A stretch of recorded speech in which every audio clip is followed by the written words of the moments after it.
Hello and welcome to the Global Nerds podcast where we dig into crazy topics. We got some crazy ones this go around. A lot of semi-wokeness, semi-knots. Yes. Okay. So the things we're going to be talking about today for the fellow listeners is going to be Madam Web. We're going to be talking about the new Tomb Raider remastered, Jim Carrey, and maybe some other topics along the way. So strap in, listen up, and interact. I don't know why I did that sort of intro, but kudos. Maybe it works. Maybe that becomes a thing. Yep. Unfortunately, Darrell is not with us, but we got Mr. Mark here with some brilliant insanity from his time at the London Comic-Con. We can talk. We can talk about that near the end. My insane stories of how I maybe annoyed some voice actors, maybe not, but maybe that's a thing at the end there. Hey, it's only a good time when you annoy Jamie Markey and Monica Rial. They weren't there. Those were the only two who weren't there. Like they haven't done a thing. I've met Monica before. She was at Wrexham Comic Con like years and years and years ago, but they haven't done it. I haven't seen them do any UK conventions for such a long time. Let me just pull up who went to London Comic Con. So Anime Con, which is a thing. And on my channel, you can see the panels that are up. So we had, okay, I always get the really names wrong. So we had Keith Silverstein, who played Zhongli in Genshin Impact, as well as Voar in Overwatch 2, the big beefy guy, I think. Then he also plays Hawkmoth in Ladybug and Cat Noir. We had Christina V, which she plays quite a lot of characters, including Ladybug, as well as quite some other things. Darkness from Konosuba, which I found out. Brianna Knickerbocker, who plays a load of characters like Ram from RE0, Hu Tao in Genshin Impact, and loads of others. I didn't get to record Nazeth Tarsha. I could probably get his name wrong. Then we had Joe Zyja. I probably get his name wrong. You've probably seen him talking about voice acting and taking courses and stuff, which was there. Who he constantly pops up on my Instagram. But yeah, those are all the ones there. So we can talk about that later. My escapades. Yep. And then, of course, we got Philip and his crazy projects. Yeah. Still working on that. So that's going to be a good long while before anything happens fully. And then, of course, my insanity with my own work and my own projects, as I am Nighty Wolf. So, what is the first topic of today? Well, I was really hoping this movie would actually bring back some characters, but nope, they had to butcher it. They had to butcher it so bad that 2 other projects have been canceled and fired and have broken the web. I've heard the only other project they were doing, they fired everyone, and that was Silk. So Silk's just still being done, but yeah, they got rid of a load of people on that one. But Madam Web is the story. What have you guys heard about it? Have you seen it? Or I have not seen it, but I have heard that movie is 100% a disaster. And that is so bad and so laughable that people are going to see it just to see how bad it is. Yeah. I've heard a lot. I heard stuff like ADR. So they don't match it up with the syncing of lips, which is a thing where you think they would have spent time on. I've heard that apparently they don't have superpowers apart from one character, which is Madam Web. I can't remember her character name at the moment, but she gets like powers, and then that's it. But the others don't, and they don't suit up apart from only in a dream sequence. And I'm just like, what is this film? Like in my interpretation, having not seen it yet, it's hi people, let's go here. Oh no, person chasing me. I'm going over here now. See you later. I'm here. Film ends. That's it. I don't think I could sit for how long is it? It's like 2 hours, an hour, something like that. Oh gosh, so people got I to would not be sit 2 hours of that. surprised. Jesus. From what I've seen from YouTubers, people we watch like Clownfish TV, I believe Jeremy from the Quartering also covered it. But from what most people have saying, it is literally okay. Go watch the 30-second to a minute trailer. You got the whole movie. That's what I heard as well. So is there a thing? Yeah, so it's 116 minutes long, which isn't that long to be fair. But yeah, I heard someone say that in this, it's like, how is it? I think it's at the very beginning where she gets like a spider bites her or she's pregnant or something, and then all of a sudden she yells at the person helping her, and I'm just like, why? Why is what's the reason for that? Yeah, the plot doesn't. So I was saying the plot doesn't do very well. So on Rotten Tomatoes, it has from critics a 13%, which is 182 reviews, and an audience score of 500 plus verified ratings of 54%. And all audience is 43%, giving it a 2.6 out of 5, and critics give it a 3.3 or 3.30 out of 10. So this is our first set of quote unquote wokeness for our shenanigans. This movie was supposed to be an all-female cast, a strong female lead. Let me get that right out of my mouth here. And apparently one or two of them were either supposed to be trans or bi. And of course we got the check mark, the black gal. And of course Ezekiel, the main villain, is I believe he's Mexican. Yeah, it just felt checkmarky to me, and I don't mind getting into the Spider Women because they were important to Peter's life. Right. Introducing them this early on and saying it could enter in the freaking MCU Spider-Verse type area does not work. Madam Web is a great character, and they butchered her. They butchered all the other Spider-Women as well. The best thing about them, I think, Mark, you said in the chat, was their suits. Yes. Carry on. I'll be back in a moment, but carry on. Emergencies. Yeah, Madam Web should have been handled very differently than what we got.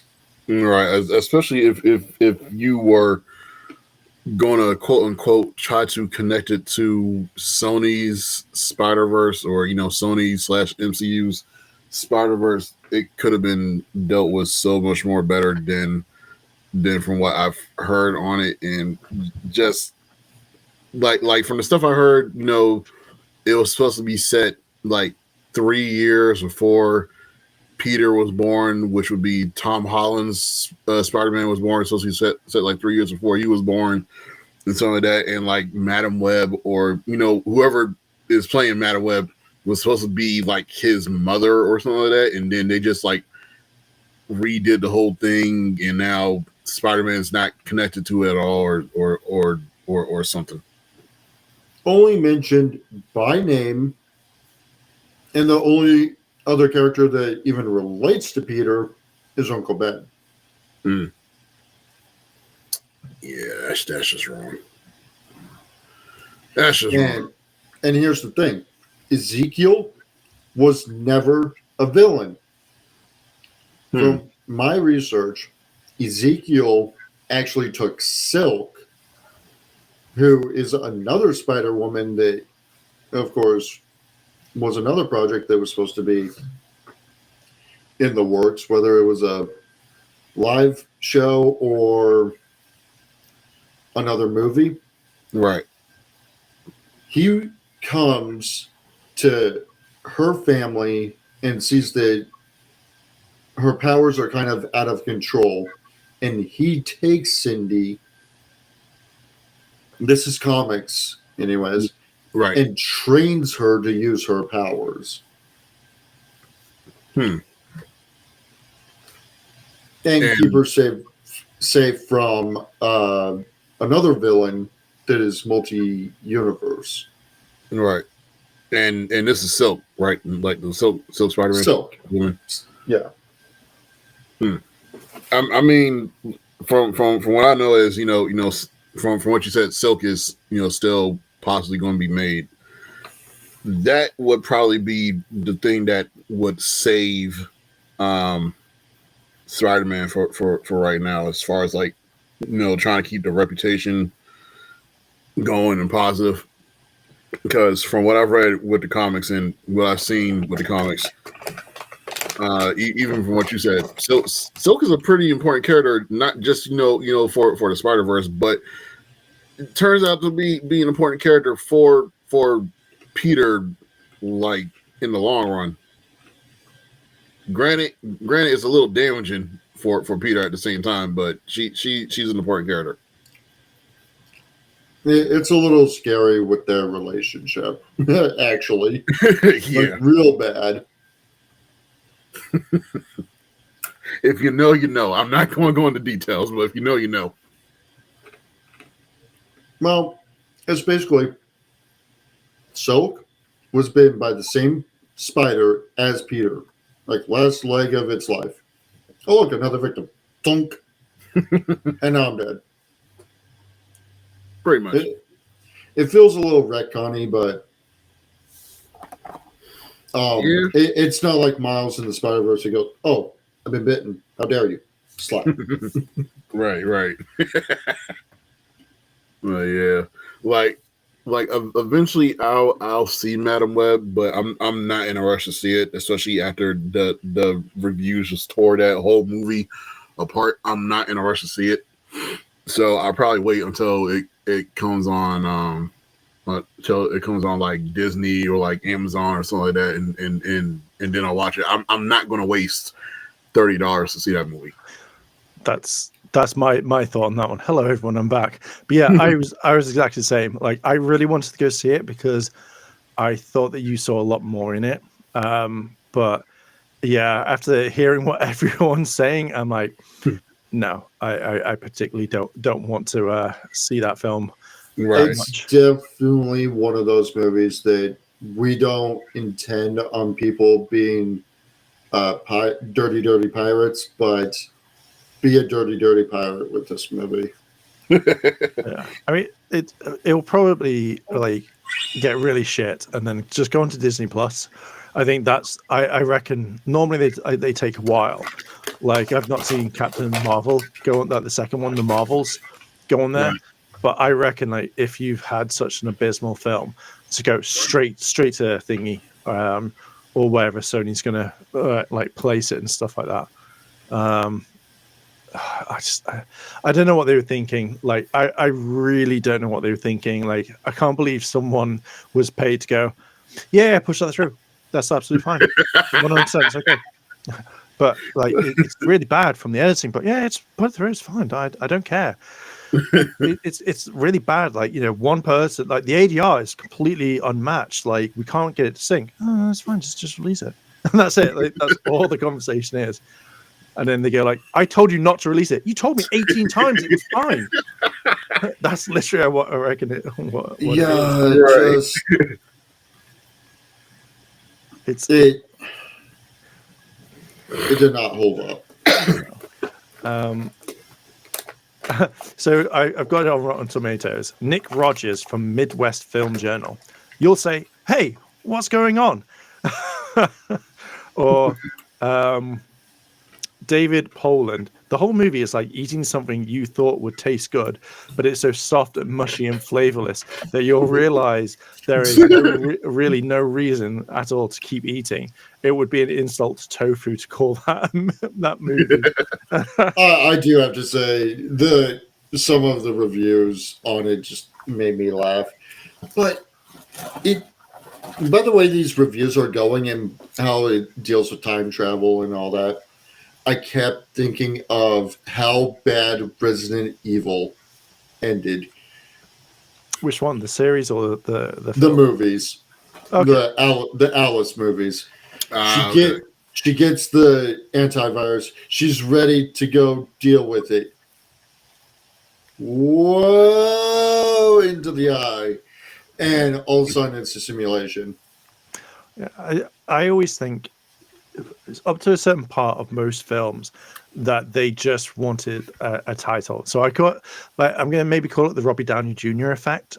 So when you had like all films, apart from Blade, because I know Blade's a good one, but all the films up to like say Iron Man, like until people started taking it a lot more seriously, it was shit that would come out all the time because not like there wasn't either a market for it or that there wasn't a good thing. Like it was mainly like, oh, money under the belt. Here's a really shit film. Like look at some of the old Marvel films. Like I mean, X-Men was okay for the first one. Okay, hissing stopped. Then I was like, okay, so you can still hear me. So you had all these really good films. Like you had all these superhero films, or you had these films that were tied into video games, and then that was it. Like that there was just shit. Like they just didn't care. So I always imagine like Resident Evil is one of those cult classics that you'll watch because it resembles it. It doesn't matter. I mean, then you had like Return to Raccoon City, which was dog shit as well. And then the only decent one is maybe Resident Evil the series. Like that was actually quite decent. I enjoyed that, but I think that they should have made it not like there's going to be a second one because they stopped it. They cancelled the second series.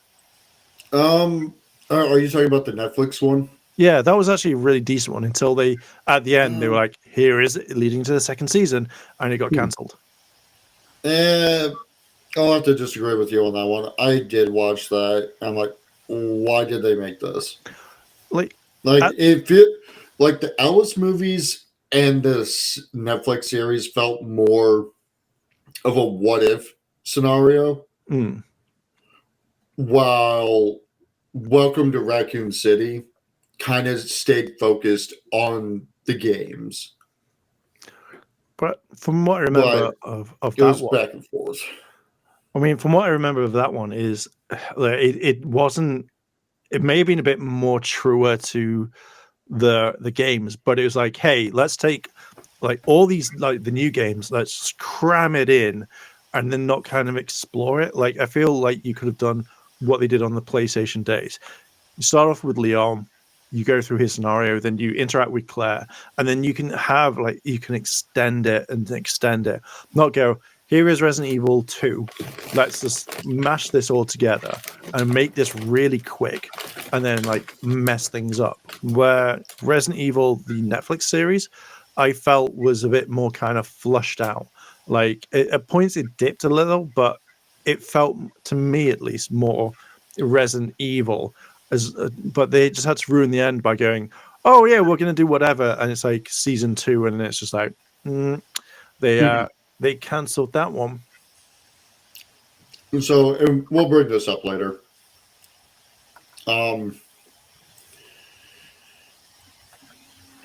It's do we leave series like this to the fans? So if you're leaving it up to a fan, I feel like you have to make sure that if you're going to make something, you have to have it not so it's like biased. Let's take Power Rangers, for example.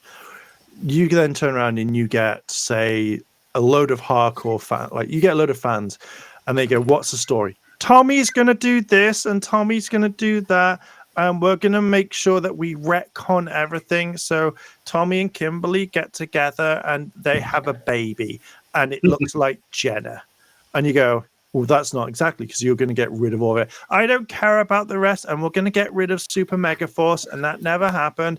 And I don't like Operation Overdrive, and we're not going to have Mystic Force, and that's what's going to happen in that one, and that's going to happen." And then you'll have someone else that will come along and be like, "But we can't have this. We have to make sure all of it comes along, because if not, it's going to be like silly stupid, and I'd hate that. Like, we need to have more Jason, the Red Ranger. He comes back from whatever." You have a lot of people that you have to make sure and go, this is like, they follow the canon. So even like if it was me, like if Hasbro went, "Right, Mark, we're going to bring in Operation Overdrive." I hate Operation Overdrive, but I wouldn't let that affect my judgment. I'd still want to write a really good story for it. So I feel like if you're going to have fans and stuff like that write it, have them write it, but don't mess it up because someone's got a boner for Tommy, or someone's got a boner for, him getting back with Kimberly and stuff like that. Right. So, you brought something up to me earlier today, Mark. Okay. About some lovely remakes. We don't. Yeah, I'm excited about. Are we not going back to what your question? We'll go back into it in another topic. Okay. I was gonna say I just went on that rant, and it's just like moving on. Yep. Okay, so are we talking about Tomb Raider? Oh yeah, I'm loving me some Tomb Raider remake. I'm ready for that fine ass. I'm ready to go through those games for the first time and go, what the fuck am I supposed to do now? Hello. You're gonna have to. I can hear myself. Oh. Yeah, a bit of echo going on. We have the echoes.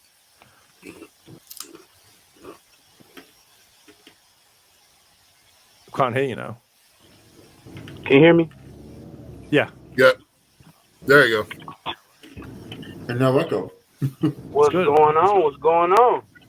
Not too bad. We're talking about Tomb Raider at the moment. Ooh. The brand new, the remastered that has caused a lot of people to melt down over a very quick warning, which you can skip. Right. So I haven't seen it yet. So what is the hype about this new Tomb Raider? Okay, so let me read you the warning that comes up for our listeners who are listening and stuff like that. So basically, at the very beginning of the game, it turns around and says, "The games in this collection contain offensive..." I can't even read that word. Dictation. Yeah, there you go. Of people and cultures rooted in racial and ethnic prejudges. I can't read. These stereotypes are deeply harmful, inexcusable, and do not align with our values at Crystal Dynamics.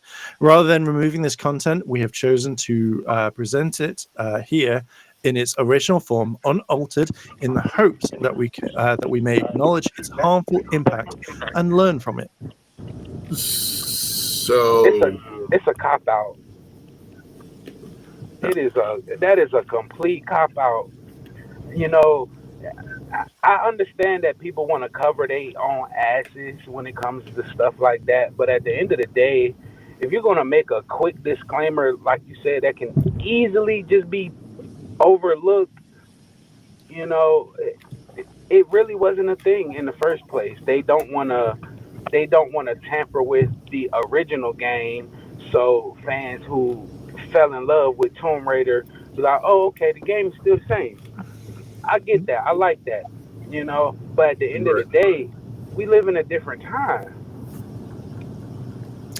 Yeah. So I think because at first when I looked into this, I thought it was going to be like it's something major, but apparently it's for tribes and stuff like that. But my kind of thought was, people are in London, there's savages over there, so that's the reason why they brought up a warning saying like London is a bad. But I can understand why they do it, but it's skippable. It's not major. But a lot of people have got like they don't like it because they think that it's ruining the game for them because you've got this warning that pops up. And I'm part of, like it's skippable. Like it literally flashes up for brief, like maybe 3 seconds, and then just disappears. But for the simple fact that they have a warning there that pretty much states offensive cultural stereotypes is just batshit crazy in itself. Like every Tomb Raider game that I've played, even the rebooted ones, never had a warning. Never had a warning there. Hey, you're about to see some cultural stuff that doesn't align with modern values. So you're about to see some people get skewered and stabbed and eaten by a whole bunch of cannibal, savage tribesmen. We don't want to have this in here, but because it is a part of the game, we're going to keep it in there. What? Yeah, I think if they took him out or they changed it, they would have then it wouldn't be remakes or wouldn't be remastered of what the game is. Right. So then they'd cause more problems. And I've been hearing a lot of stuff of that. Crystal Dynamics hates the original Tomb Raiders. They want to completely change it much later on. I'm just like, okay, that's fine if you want to try and change it. But I think for this one, I think it was fans that kind of banded together and a company actually reconstructed it and kept it to its like faithful roots and stuff like that. It's just one of those things. I personally like. It's a thing that pops up at the beginning. It's not going to change my my thought process on Tomb Raider. Yeah, right. That's what happened back in then. But you got a strong female. Yeah, I'm in the same boat. Big breast and does crazy shit. There. Man, Tomb Raider it's one of PlayStation's first like IPs that blew up because of horny little boys. But at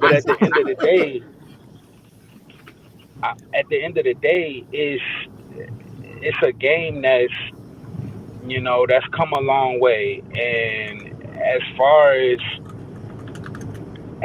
that disclaimer goes, that's fine and dandy. But at the end of the day, it's Tomb Raider. Right. It's some supposedly, sexy woman going around different countries and stuff, and shit, doing shit, unlocking tombs. That it is what it is. At the end of the day, it's just a disclaimer that I will probably just click past. Yeah. Right.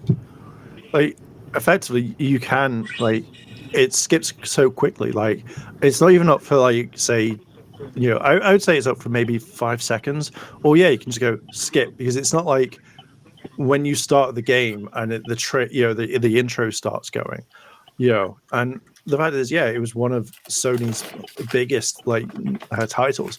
It was inspired by Indiana Jones, and then later on you got Uncharted, which was inspired by Tomb Raider. So and it's a huge big thing, because back then, like, I don't even think there wasn't many like big girl names for this. Like, that girls could sit behind and go, oh my God, this is amazing. I see myself in Lara. And we had horny boys. I was one of them because I love Tomb Raider. But we had all of this where it was a game that was very different. It wasn't just a Mario or a Sonic. This was, I get to raid tombs, I get to explore and get a story and see ass while running. Holy shit! Right. Even though it's pixeled, and I thought that giant pixelated boobs, pointy as shit. Which now, one of the things that fans were also concerned about is what they were concerned about with Final Fantasy VII Remake, was the whole Well, Tifa has these big breasts back in the Pixel Age. You're going to do that with Laura too, and you're going to reduce them? Stick to the character. Again, we'll cover this in our next topic too. I think with the whole point with Tifa was it's the fact is she had massive breasts, but when you kind of think of it now, like I really like Tifa. Like I never really paid attention to Tifa when it was like Final Fantasy originally, but when it came to the remake, I absolutely adore the character. I have no problem with her breast because when you think of like say a woman like who would be in that sort of situation, if you had massive things that were slapping you in the face for doing those combos, you're gonna turn around and go, "Holy shit, what?" Like it just doesn't make sense. And with Lara, like when you play these like the newer Tomb Raiders, where she's stuck on an island and stuff like that, I think the body proportions are absolutely fine. Like I don't see a problem with, I don't want Lara running around with massive triangle breasts. If you're going to complain about breasts not being the same size, bring back the triangle breasts. That's what if we're going to complain, that's what the next one should have. You're running around too. You're climbing shit. It's a lot. Right. So, with the whole indigenous people thing, one would think if you're doing an exploration game like Tomb Raider, Uncharted, Indiana Jones, because they got a new game coming out, Can I you're say gonna something come on the across indigenous people.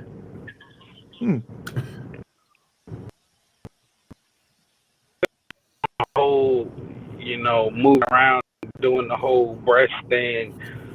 With that said, I mean everybody remembers Tomb Raider, the original Tomb Raider movies with Angelina Jolie.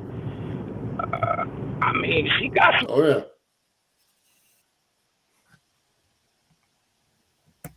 Oh no, he broke. No, I think you lied. I'm going to say connection. No. I can understand where he's coming from. Even Angelina Jolie did have some big breasts during that movie. And she played that character to a damn T. Right. Yeah. Like everything was spot on. I mean, we'll come back to this one, like because we'll come back to it. But like even with the films, like even with the newer one, like I don't know what the actress's name, like it doesn't bother me. Like I actually have it pulled up. Yeah, at the end of the day, when it comes to these sorts of games, what is it like with massive like breasts or whatnot? Like to me, that doesn't really. It's not going to make me go, all right, I need to pause to watch. At the end of the day, I want to go shoot stuff in a tomb. Right. I want to solve puzzles. The actress's name is Alicia Vikander. Yeah. I'm probably butchering her last name, so I apologize. Like, the only thing I really wanted for that that film was to have Camilla Luddington, because I think she was the voice of Lara, and she was the mocap person as well, and that's what I wanted. Like I wanted her to do the role, but obviously she chose not to. I don't know why, or maybe they thought, "Fuck it, we're not going to ask her." But that sort of stuff, again, like. I don't understand people's kind of like fixations on we need to have Lara with massive breasts. She needs to have a massive big ass. We'll talk about that in not Lara's ass, but we'll talk about that sort of thing later when it comes to one of our other topics, the X-Men. But it's these sorts of things where I just don't see why people are going out of their way to cause problems. Yeah, I agree. I can understand moving it from the 3D aspects to the whole new 3D programming, and you can switch between them if I remember correctly. You can do that, yeah. So they need it sort of comparable. So I can understand if you look at the pixelated breasts and you go, okay, if we're going to mold them into actual breasts in later, We're talking about breasts alive this episode. It would make sense for it to be, that proportion. But Right, I agree right. with you. Right. So you were saying I'm about sorry, guys, Angelina. my phone overheating. So you were talking about Angelina Jolie. Right, yeah. So she did, everything that Laura Croft did in the games with huge boobs. And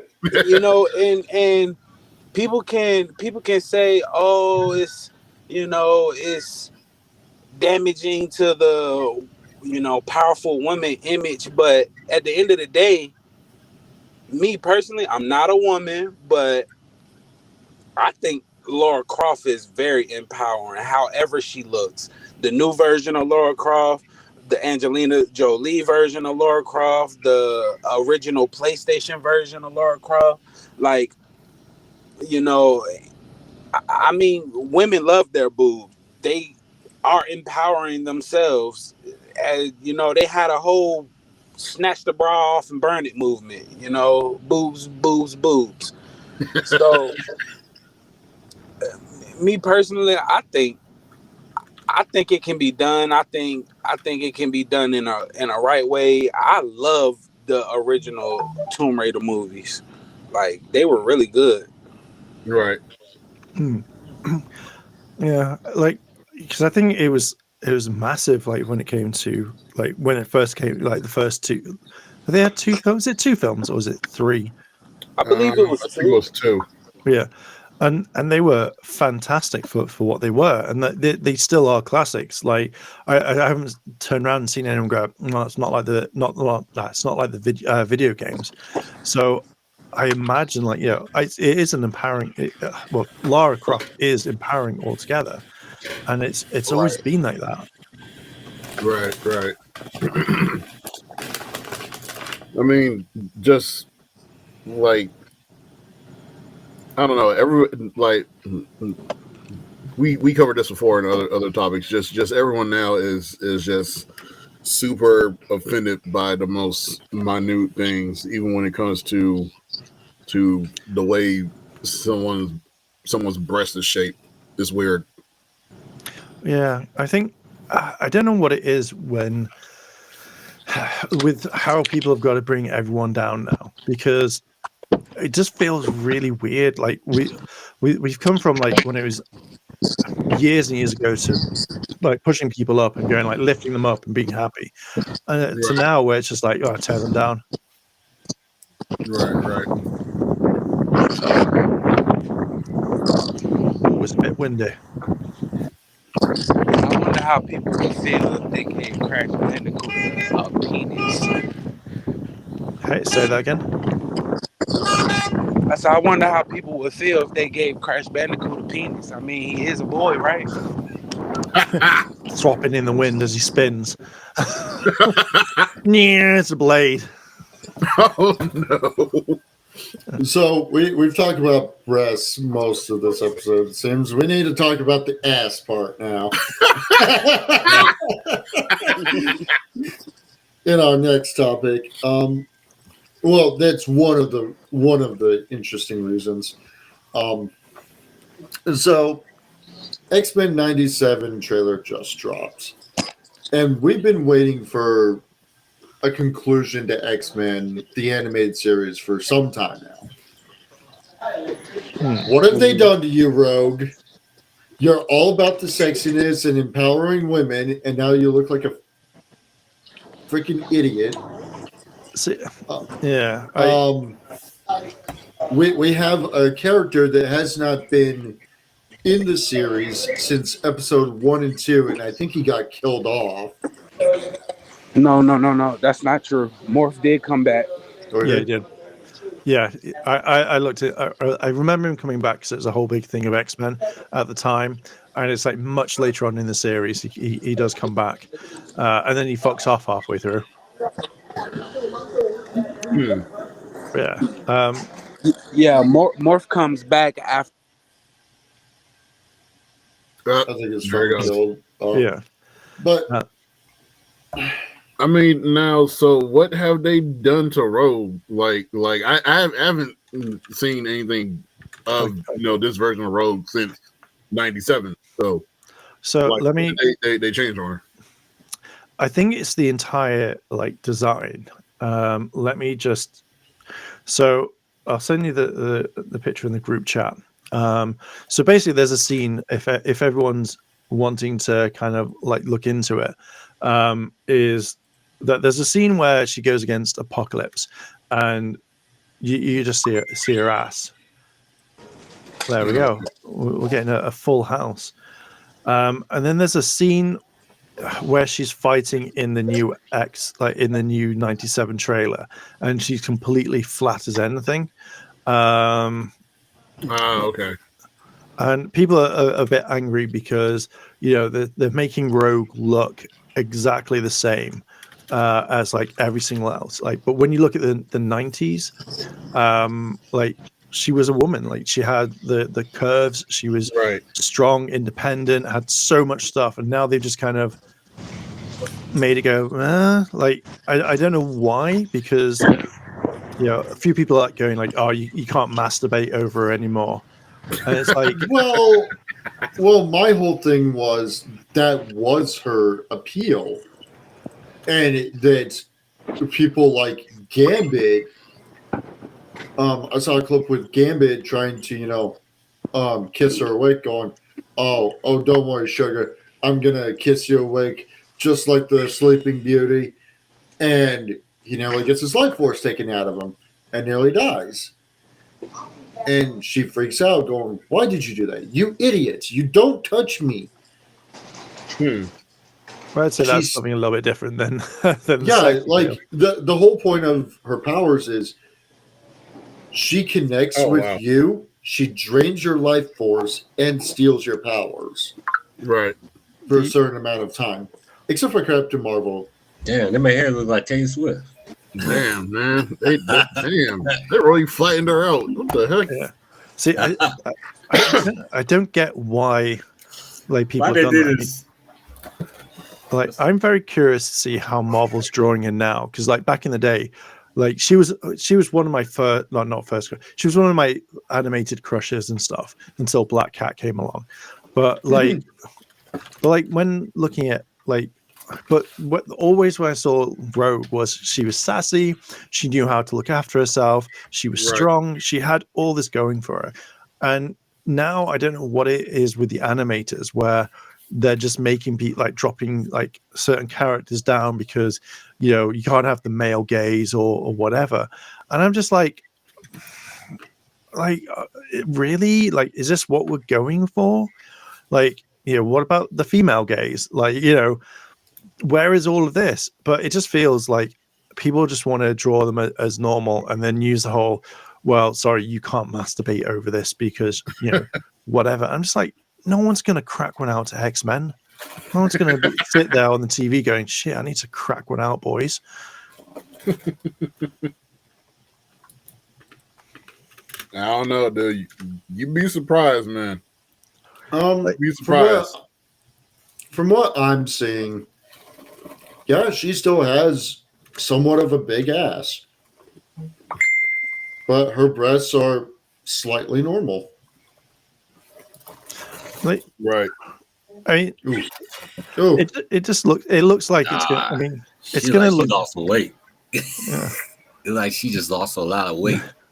She ain't even thick no more. She was thick and sassy. She ain't nothing. She like a box. SpongeBob. So wrong. Like a fucking sponge. Hell no, man. I mean, she about this size. Not the sponge though. God dang. She about this slim. That's how slim she is. Not the sponge though. Yeah. My main issue for this will be if she doesn't. They've probably got the same voice actress to redo her. If she's not that sassy and they've just made her boring, I will have very big issues with it. Right. I was looking forward to it though. I expect to be at least like the old one, but if they're gonna do all this remastered shit and fuck it up for us, then it's gonna get low ratings after a while anyway. Yeah. Right. And then all of a sudden, like, I know what they're gonna blame it on. It's gonna be something like no one's watching it because everyone thinks it's woke, or they don't understand the true meaning of X-Men. And I'm just gonna be like, really? Like, everyone fucking knows what X-Men stands for. It's like, everyone knows about this. So why are we pulling those cards and putting them on the table, boys? Because that's not working right there. So there was a picture floating around, and yes, they are claiming that. And Really? to be honest, looking at this picture that I just sent to the group, it's literally, oh, look, there might be a gay person in there. There might be a lesbian or trans person in there. Oh, look, there's a black woman in there. Probably Latino. Like, but this feels like a unity picture against mutants. Well, screw all the other wokeness in it. Oh, look, they're all united against mutants. I mean, the whole point of X-Men was kind of that. How do you associate yourself as a person that is different in society? Right. On a global scale. I mean, it's X-Men's always been that, though. So the image that was shared is basically you have loads of people going like down with mutants, back to where you came from, stop mutants, evolution, and all this. And in the it's what's the title says? Surprised so much of the anti-woke crowd is upset with the new X-Men series, considering they finally got represented. Yeah, so everyone's like being represented in that one. But if people don't understand X-Men, they haven't gone back and seen how it was. Because again, like you have in the first couple of episodes where even like Jubilee's parents, from what I remember, as soon as they found out that they were mutants, they shunned her. They were like, "Get rid of it! Let's get rid of you!" Right? Don't you dare mess with my Jubilee. All right. Well, that was the thing. But the main problem is, like, even in the intro where you see Jubilee going against like the wires and stuff, like the wired fence, is you have people coming after it, and that was the whole thing. The reason why Magneto was like, "Fuck you all, you're going against my mutants. I'm going to fuck you up."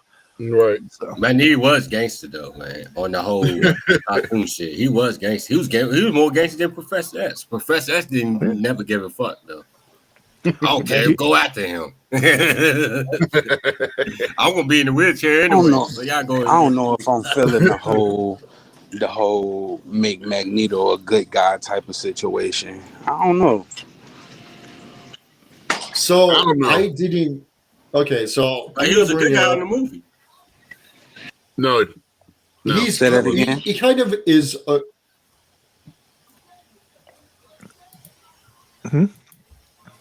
I'm just saying he was a good guy in the movie though. When there was kids going up until he got to the older version, when he got old, that's when he became an asshole. That's subjective because of what he went through. But in the animated series, Magneto fucking hate humans, and he did not fuck with Charles Xavier or the X-Men at all. You know, it was towards the end where they just said, okay, fuck it, we're gonna shoehorn this heroic arc into Magneto. And that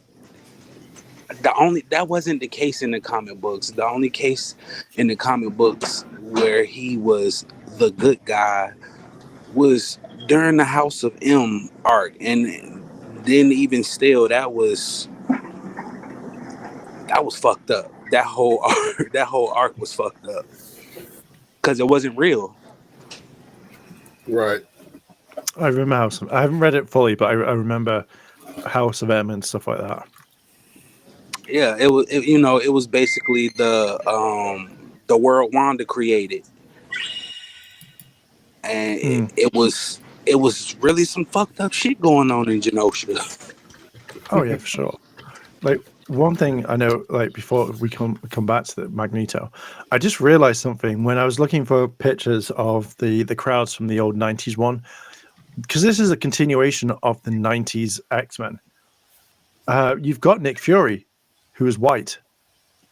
I want to know how people are going to talk, like feel with that, because obviously anything from the 90s one has been like, you know, Samuel Jackson type thing. He's always been a black man.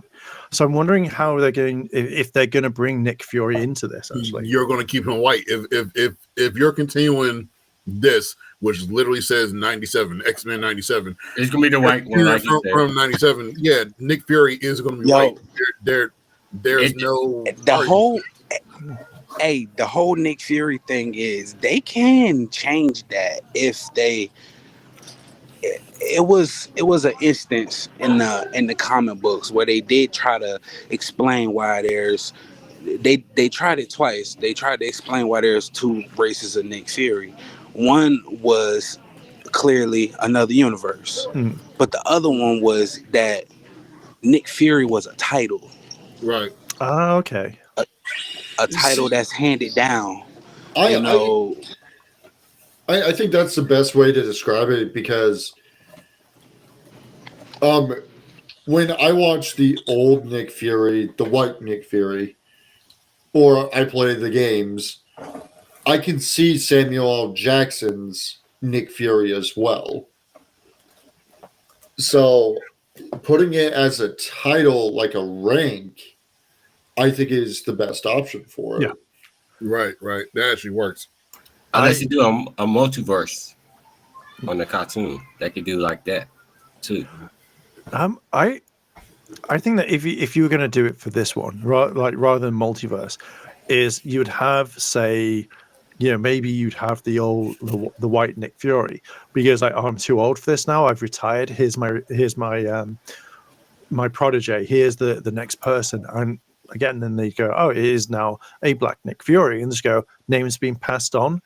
And they go, like, what's your real name? He's like, you'll never know, but you could call me Nick. I'm like, that's absolutely fine. I'd be okay. It's just something that I generally thought of, because I know with a load of like channels like The Quartering, Yellow Flash, and all of this, like they will latch onto this, and they will say like, oh, this is the worst thing you'll ever see. You know, this isn't my X-Men or whatever. And I'm just like, well, you know, just pass the name on. Like, if they've said it in the past, like it is a name, then there we go. But I just, again, I know that was off a tangent, but I generally kind of thought, oh, that's gonna be a thing that comes up in certain things. Right. And yeah, I've definitely seen it as well. But, and this goes back to, should we let the fans handle the creation? We've seen Marvel Studios do a really good job with the MCU up until Endgame. Now, Siler Studios has adapted a lot of the comics into their audio drama.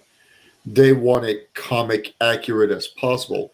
And hearing a lot of the stuff that goes on in their audio dramas and reading the comics and watching the 97 so much words series, I can see a lot of what they have done to be very accurate. Spider-Man, same thing. If you let the fans handle it in the best way, there should be no problems, really. I think when it comes to fan things, it depends on how someone is going to do it. Like, you have to have someone that I think isn't going to be non-biased about it. Like, isn't going to have, oh no, they are non-biased. They're not going to say, like, if it's Power Rangers and you could talk, I hate Operation Overdrive, so I'm going to shit all over that. Oh, I hate Mystic Force, I'm going to shit all over that. But I love these series, and I'm going to love this, and they're going to get more love. It's like, you have to kind of understand, like, some fans are absolutely fine, but then you may have the over obsessed fans that, you know, they go way too into it, way too over the top on stuff. And I think that's what kind of ruins it. You need someone that has a broad kind of knowledge of everything, rather than me being stuff. a fan of all around Marvel, and, you know, knowing the story of the, you know, two Nick Furies. The way I would do it, I would definitely, and And people were already saying this during the Secret Invasion. Nick Fury a Skrull. It's not really a bad thing. It's not really a bad thing to become a Skrull in the overall this version of Nick Fury. I would like to see it.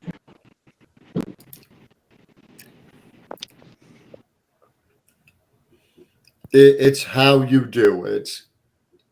If you're just going to be if you're just going to check mark things, it's probably not going to go well. I think again, like, just do it properly. Like, put the whole thing like, if you hate a character, treat them like you love them. Like, just make it sure that it fits well. Like, it's such a weird thing when like certain people come on, but even if you're not a fan, I would say like read, watch, or listen to everything that comes along. Otherwise, you don't want to piss people off. Mm-hmm.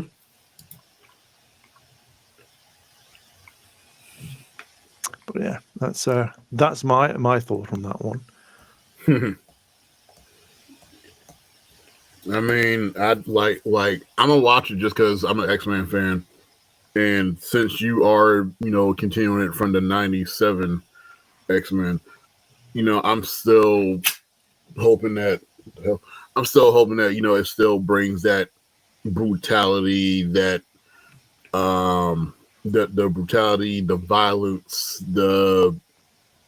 I'm not even going to count the whole sexual tension thing anymore, because the way things are now, you even try to put anything sexual in it, it's like that is getting out it real quick. So I'm still hoping that they'll still bring the brutality and the violence to it, which it seems like they might do, but they'll probably dumb it down.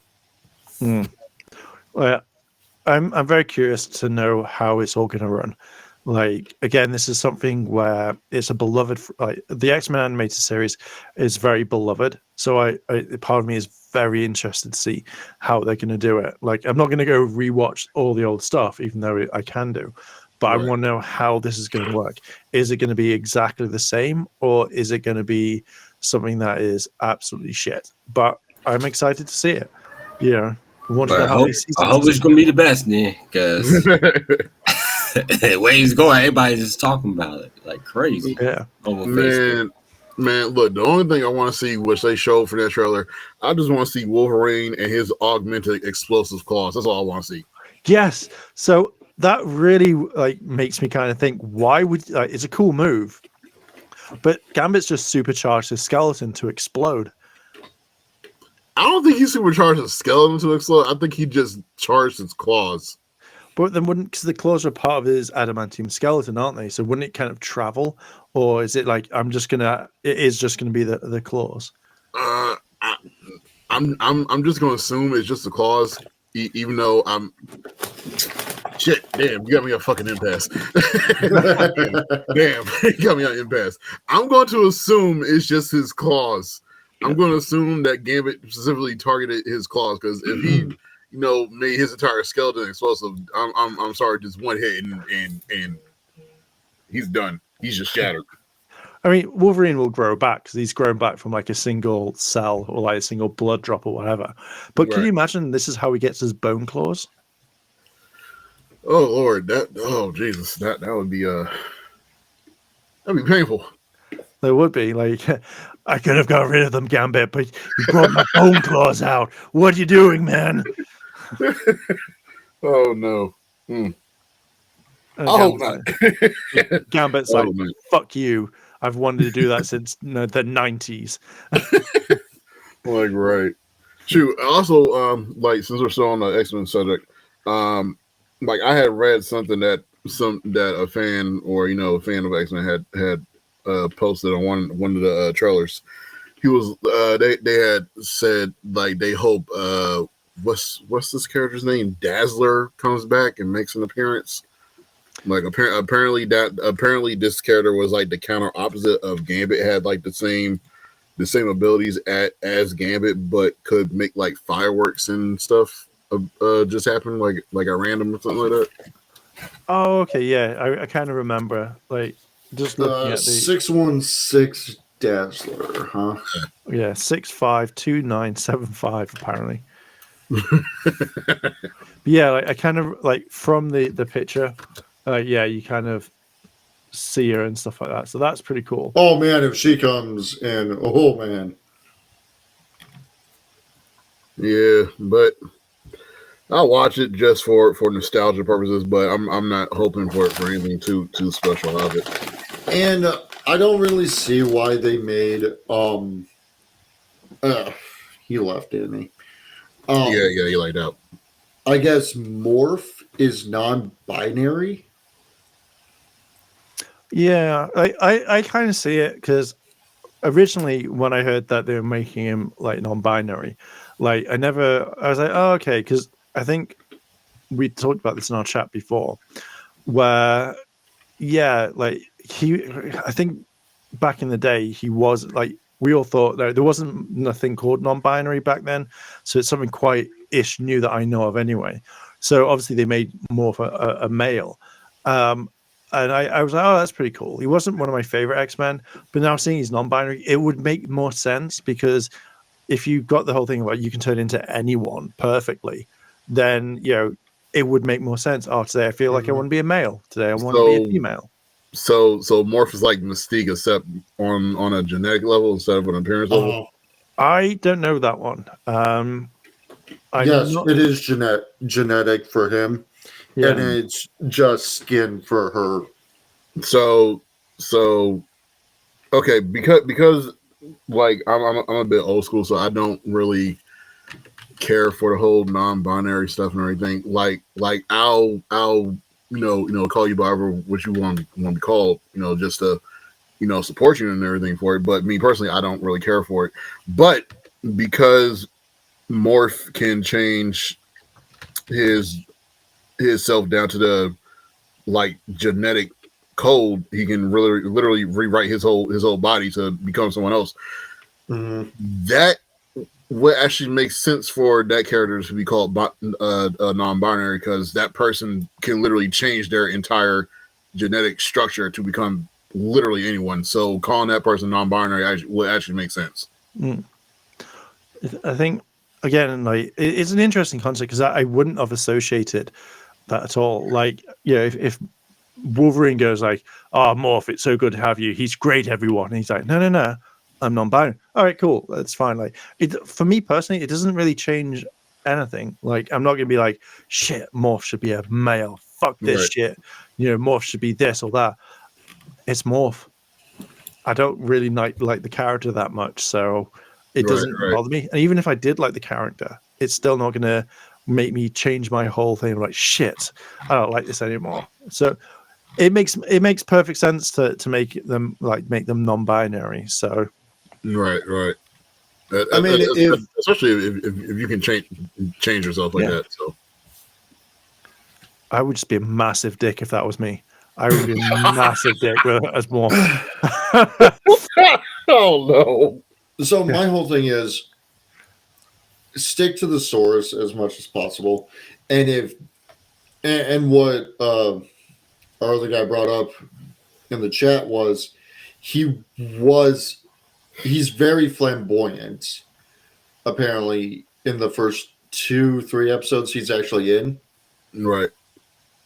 So to him to be a non-binary, I agree with you. That shape-shifting power of his is on a whole different scale, like Magneto. Oh, you could just do metal? Oh no, it's electrical currents, if I remember correctly. From the X-Men cartoon, magnetism. Yeah. Like from the X-Men cartoon, though, I don't think he was very flamboyant. He was mainly I would say normal character. I think it's the comics that he's more flamboyant in than I'm going to say on that one. But man, I'd be such a dick for those powers. I guarantee, like, hey, Darrell, we've got the Queen today, and it'd just be Beyonce in my chair, sat here. Oh God! Now, see, if the row was here, he would have said something on that. I know. And we'll bring this up next time if we remember. Or could you? I would just be such a massive like knobhead. I would, but funny, not. Yeah, that's like I could see Morph being the embodiment of the queer spectrum. If Right. that makes sense. Right. I mean, on a genetic level. Right. Just not on an appearance level, like, just yeah. That's all I gotta say. But so speaking of the next topic, then, Jim Carrey returns for Sonic 3. I knew that was happening as soon as he announced he was leaving. Yeah. Which, I mean, honestly, I'm not surprised that he, is coming back for Sonic 3, even though, he had stated he was retiring and he was pretty much done with Hollywood and stuff like that. I'm not surprised they brought him back for Sonic 3, only because at this point now, he's been in the first two Sonic movies. He's pretty much a staple typecasted character within that franchise now. So you can't have a Sonic movie without having Eggman in it at this point. He is Eggman. He also turned around and said like he really enjoyed being Robotnik as well. So right. Imagine like if you go, right, I'm retiring from this, I'm not doing this anymore, and then he just goes, do you know what? The only films I'm going to do is Sonic films, and that's it. Because he can be pretty much like what he used to be back in the day, like right.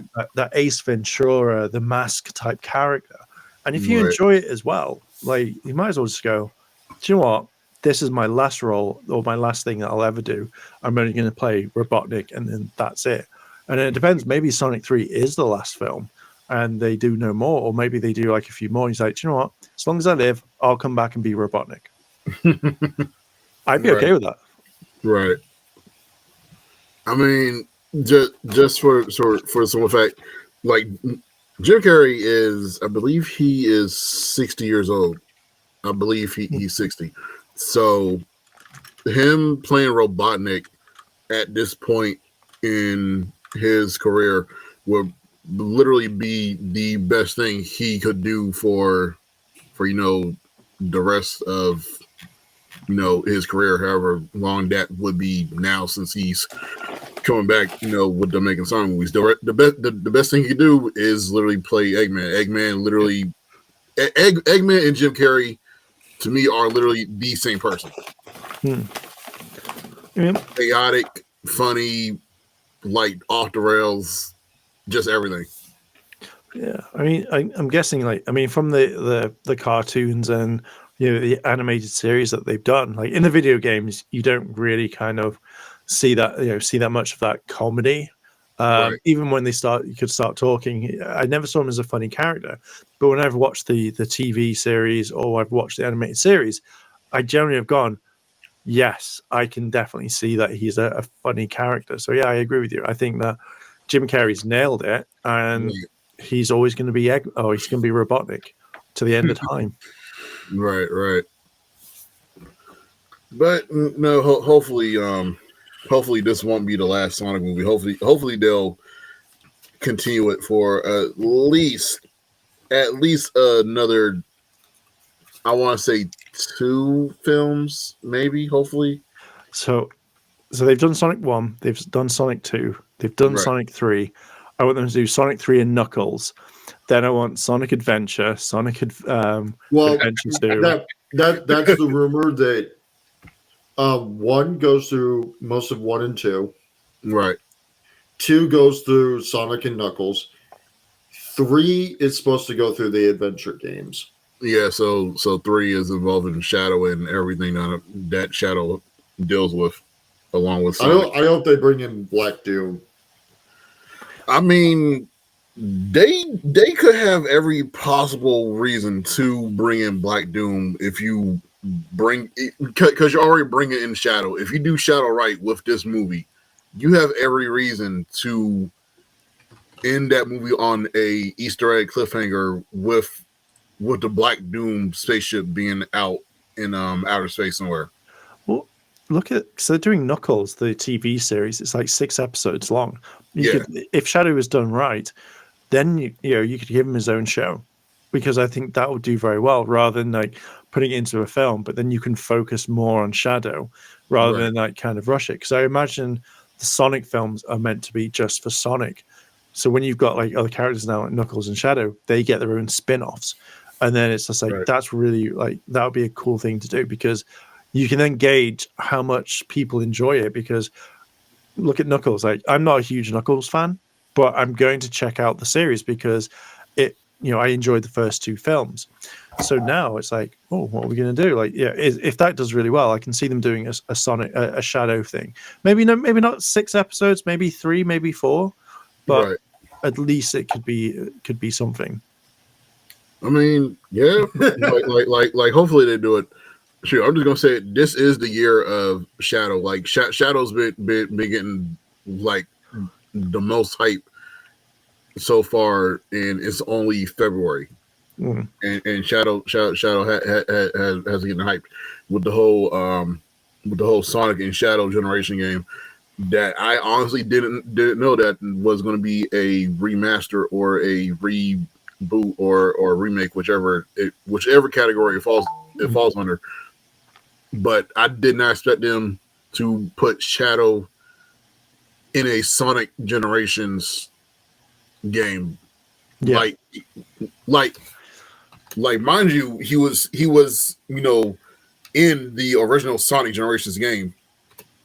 But I didn't think, they were going to do a Sonic X Shadow Generations game based off of that.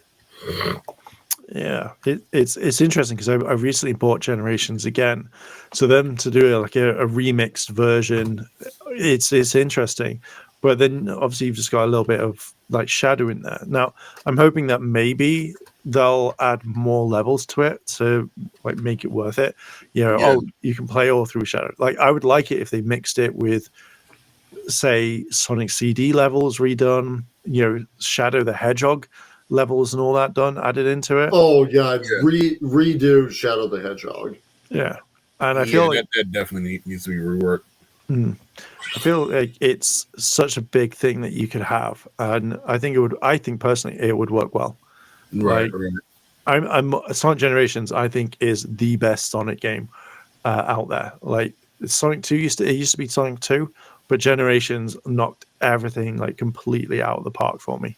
Right. Like with this game, this Sonic X Shadows game.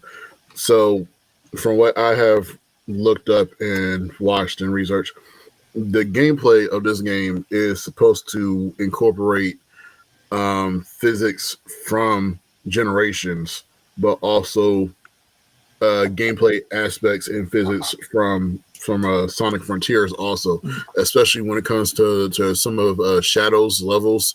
I'm assuming because Shadow doesn't have that many levels, they're going to put maybe some level stages from Shadow the Hedgehog in this game. But because of like the way Shadow's gameplay is in this current game, it has a mixture of Generations and the Frontiers fighting mechanics. When it comes to Shadow doing some of his combos and some of his movesets, it has a bit of Frontiers mixed in there with the kind of what's the one I'm looking for? With kind of the rail grinding that Generations does. Yeah, that's pretty cool. Mm-hmm. I'm very much looking forward to when it comes out. Yeah. When is it out? Couple months, I think. Yeah. Really? I was gonna show you. I got all the Sonics. I got every last one of them. See that? Oh shit! The background ain't gonna let me. Yeah. Your background was messing it up. You gotta turn it off. Hey, I'm gonna turn it off real quick. Shit. I mean, I kind of got back into Forces because of a fan-made mod. Yes, I know which one you're talking about. But I hate Forces. I like Forces because you get to make your own character, but I think they should have stuck to the original character. Nice. It's that 1, 2, 3, and I got Sonic 3 Blast, Sonic Knuckles 1, 2, and 3, and Sonic Is that a Retroid Pocket? Nope, Emernick. It's a emulated game. It's emulated. And you could download on the SD cards to put on your your tablet. Yeah. Nice. But it has all the games though. You know what I'm saying? It has every single Sonic on this bitch. Okay, nice. Yeah, man. I mean, that'd be nice. Yeah, spend almost $300 for that bitch. Goddamn. Yeah, I'm not spending that much for a emulation device. But hey, I got over 35,000 games, so yeah, worth it though. Yeah, I mean, hey, and I can play the bitch on the TV, so you can't go wrong with that. Can't go wrong with that. And you can use your Xbox controller and your PlayStation and your Wii, all them controllers with this device. Man, why you trying to strike oil, man? You trying to make people buy this stuff? you trying to strike oil. The way you gonna buy it is from TikTok. Only way you gonna buy that shit is from TikTok. But yes, I play this bitch all the time. Heck nah. I was like, shit, I ain't gotta buy an Xbox, man. Shit, I can play this shit. I got all the Mortal Kombat, every throwback old school games you can think of. Right. Even RoboCop. 1, 2, 3, Tom and Jerry, Spider-Man, even the old Spider-Man. You know the old Spider-Man game? Oh yeah. I've seen them advertised a lot on TikTok. So yeah, man, it's worth happening though. Yeah. I ain't trying to advertise it now, but I'll just let you know like what Sonic game y'all talking about because I got all of them. Man. And I can tell you the difference where I play all of them, man. Sonic 1 is always gonna be the best one on PlayStation. I mean, not PlayStation, shit. Sega Genesis. Sonic 2 was okay, but it would never beat the first one. Though. And then the Sonic and the Hedgehog. I mean, yeah, what's the one with the Hedgehog? I did play that one. That was alright. It's just like I feel like I was playing different versions of Super Mario or something like Super World or some shit. Then when I go to the other ones, they're just like nothing really like it don't have that nostalgic. You know what I mean? It don't bring that nostalgic. Except the first one. You know what I'm saying? Even the new ones don't never bring nostalgic. I feel like the same thing with Mario too. I feel like they don't bring the nostalgic back. Everybody's trying to go new. But that's how I feel on the games wise. You know what I mean? Right. That's just how I feel. You know what I'm saying? But see, I get to play them because I got on this device, so it's like okay, I get to test out what each of the Sonics are because I ain't could never afford that shit as a kid. Yeah. You know, Sega Genesis was like what $20 a game or some shit. And you shoot, back in the day. What's up, Lou man? I don't know how much they were. I think it was $20. $20 or even $13.99 for a Genesis game back in the day. Yeah, I think it was, or it was even Super Nintendo. Nah, I think they were around about like maybe like $30-something at least. Okay, so I wasn't tripping. Man, that shit crazy, yo. I was like, damn, you know, as a kid, you try to hustle to get a Sega Genesis game. Right. And then it hit your ass with a Dreamcast. Here goes the Dreamcast. I do love the Dreamcast. I mean, that Dreamcast, Sega Saturn, they hit your ass with a Sega Saturn, then the Dreamcast. Okay. They hit you with the Sega Saturn. That was like the first Sega PlayStation. That's a weird ass fucking system, yeah. Sega Saturn was weird as fuck, man. I know. Yeah. I never had I had the Dreamcast, but yeah, like I know a lot of these things were just really bad. Like Saturn, like I think that the Dreamcast would have absolutely destroyed PlayStation if they had just put a DVD player Yes, it did. And that's the first Tekken game actually was on the Dreamcast. Right. Like, yeah, man. Yeah, there's some amazing games on that from what I remember. But y'all remember the Sega Genesis channel? Y'all remember that shit?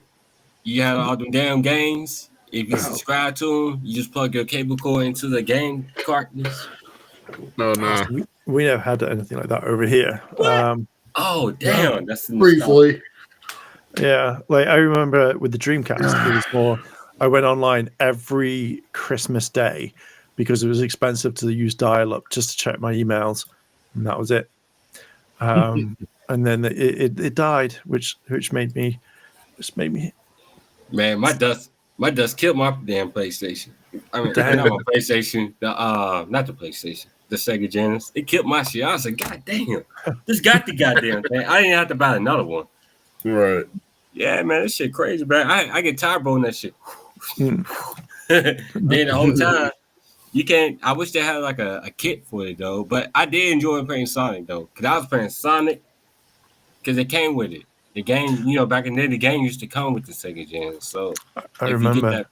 So I got Sonic, and that's how I enjoyed the first one so much than the other ones. And I don't care what people say. Shadow the Hedgehog was a really fun game. Yes, that was not on the Mega Drive. It was, but it was long as heck. Yeah, but it was easy to play though. Even though them damn songs about kill my ass, man. Playing for hours, you be hearing the same. Like, damn, I just heard that song the first song. It's like that song's like a meditation. The music was definitely repetitive. Yeah, that's the word I was looking for.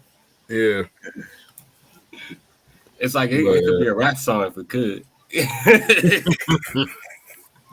Anyways, I think we need to go on to our last topic, which Mark really, really wants to rant about. That would take too long. Like, I mean, we can talk about it because we'll keep it brief. You say brief, and it's just fucking like brief. Depends on the subject we're about to talk about. I guess okay. Trying to figure out what type of brief you talking about. Yeah.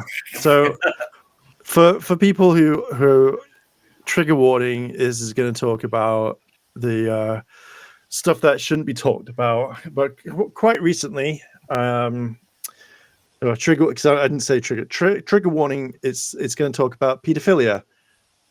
It's not nice. So, okay. I have to give backstory on this one, and I'll try and condense it. So, apparently, there is there is a person called Vosh, and if people have seen him online, then he is a debate YouTuber, and he will debate anything. And apparently, in his words, a couple of years ago, he wanted to be really edgy, and edgy could mean anything. So he decided to debate people on why CP, which we're going to call cheese pizza, why cheese pizza was, is okay, and the benefits from it from both sides, which again is fucking disgusting. So there are tons of clips out there that you could look up. But the thing is, apparently he has come out and said, like, loads of people take these clips and then take them out of context. But the clips that you see, they're arguing that cheese pizza is like the best thing, which it isn't. It's fucking horrible. Right. So apparently he kept saying that anyone lolicon, which is basically cartoon cheese pizza or Japanese cheese pizza, which is horrible. I don't like lolly characters in general. I don't like kid characters in general. I can't stand them in video games or anything like that. No, get rid of them, etc., etc. So let me kind of remember. So he turned around and was saying that anyone that has lolicon, downloads it, watches it, consumes it in any sort of way, you are basically a PDF file, and etc., etc. Quite recently, he was caught saving an image for something, which then brought up his saved folder, which had some lolicon stuff in there, added with the extra flavor of being fucked by a horse. Whoa. Yeah. He has a thing about being a horse. He wants to be a horse so he can, and this is quote, this is actually, he said this, it's not like allegations or anything. He has said that he would want to fuck a woman as a horse because of the massive penis of a horse as well as the power of a stallion, so that he could do all this. Yeah. Who the fuck said that shit? This is a guy called Vosh, and it has been thing. He says you can take this as gospel. You can write this down, and there is a clip out there. He has all said this. I've seen it multiple. He's an animal pedophile. Damn, he like less animals. God damn. Well, we don't know if he's a PDF file, but we definitely know he's into bestiality. Hey, like I said, actions, words saying something, but actions do count. It speaks a lot of volume. Yeah. But his words come out of his mouth was his action. That speaks a lot of volume. Yeah, it's a horrible thing. So to add this story in, we had two big YouTubers, Tipster and Keffels. And basically, rather than say disavow, get rid of him, they decided to make it all about them. And their entire thing for the past couple of days have been that, that they don't see anything wrong with it effectively. The fact is that he should have watched it on his phone instead, porn and all that. And they've been dying on this hill, the Lolly Hill, and it's not looked very good for them at all in any of this. It just, they're saying like they haven't, like, I think at first they hadn't seen it, so they were like, well, it's absolutely fine. It's whatever it is, and it's gone massively. It's turned over horribly. And then quite recently, the most recent update is that both of them have now, well, one of them, Keffels, has disavowed what Vosh was saying because, it just didn't like, everything's backlashed onto her because they've made it about them and not about Vosh. Right. So that is pretty much the very gist. So if they are watching and they say, well, that's not how it goes, that's just the really condensed version of everything. Right. So yeah, there's quite a bit there. But if we had more time to go into it, I would have laid everything and got something ready so I can read off the points. I think we can probably save that massive rant because that's going to be a huge rant for the next episode. I think, I'm thinking about bringing it all together into one document so that we can go off it and stuff like that. But for me personally, if anyone had that and that was one of my friends, straight away you go. I don't like that sort of thing. I was talking in our chat earlier that in Genshin Impact, you have kid characters, never in my team. They're there because I've wished on the banner, but that's it. I don't care how good they are. I don't want to touch. Not worth it. Right. No, I mean it's nothing like that anyway. But I personally don't like that sort of stuff. I hate kids in anime when they're like, where? I hate Kid Gohan.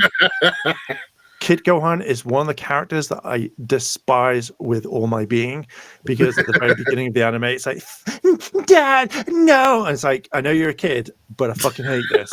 That's so wrong. This man's like, fuck Kid Gohan. T Gohan, an adult Gohan all day long. When he is a bit older, that's fine. I can understand him as a character.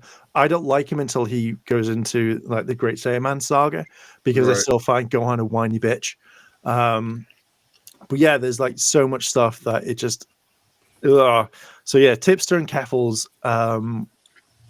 They've not had the best of takes, and the thing is, Tipster was caught liking. Oh no, not like. No, did he get liked? Either he liked a little of both. I wouldn't be surprised at this point. Yeah, he was trying to defend his friend. For liking or sharing Shotokan. Now, Shotokan is the male version of Lolly, which is basically boys. So Lolly is girls, Shota is boys. And he went to massive town defending, if anyone brought it up, and it took a while until he was just like, I don't like this or whatever. But the damage has been done over and over again, and there's tons of stuff that's been kind of shown. So yeah, there's not a lot that one. Right. But yeah, that's fucking crazy. It's fucked up. I don't like Tipster. I used to like him. I thought he was a very good commentator, but I don't like the fact that he turned on all his friends because he wanted to go off with Keffels, etc., etc. And there's been a load of stuff that's happened where, like, first of all, was like he was really into goth mummies, and that was his thing. Like, you know, that was his like kind of. Everyone has like a spiel, like everyone has that thing that they're known for. Like, oh my god, like, yeah, this is my thing, and his was like everyone went on about goth mommies, and he kind of adapted that one, and then it looks like he goes off with all his female friends, and that's it. And again, like there's so much stuff that would take a long time to go through it. And again, I don't really want to look into Tipster that much, but I'm just not a big fan of him. But yeah, he inserts himself into a lot of drama, even though he's saying that he doesn't like drama. And for the past couple of days, it just seems like it shouldn't be like everyone's been talking about him and Keffels compared to what Vosh has got on his computer and stuff like that.